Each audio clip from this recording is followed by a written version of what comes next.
invités.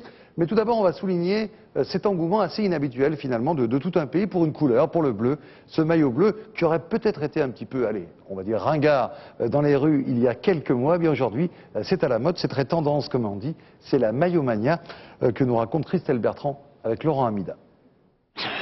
Non seulement ces femmes-là supportent leur mari, mais pour la première fois, elles portent leur maillot. Elles montrent l'exemple, soutiennent l'équipe de France comme des milliers d'autres fans. Plus les joueurs tricolores passent les tours, plus les maillots se vendent. Il n'y en aura pas pour tout le monde. En tant qu'Adidas France, on avait effectivement largement misé sur le maillot de l'équipe de France. Là, on va être un peu juste.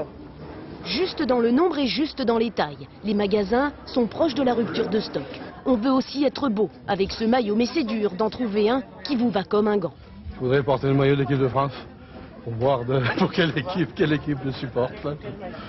Et malheureusement, ils sont très difficiles à obtenir. Il n'y en a pas sur les Champs-Élysées. Et là, je vois que les grandes tailles manquent. Alors, je cherche toujours.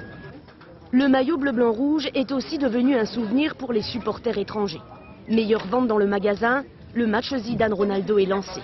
À 350 francs le t-shirt, les ventes ont quand même augmenté de 40%. Le rayon maillot se vide. Si la France est en finale, on va finir par acheter son maillot sous le manteau. On peut aussi fabriquer sa propre tenue. Les stylistes supporters ne sont jamais à court d'imagination. Il y en a même que ça fait pas mal travailler du chapeau. Le maillot est à la mode, normal c'est l'été, c'est la Coupe du Monde. Dans ce cas-là, la meilleure tenue, c'est le maillot de bain.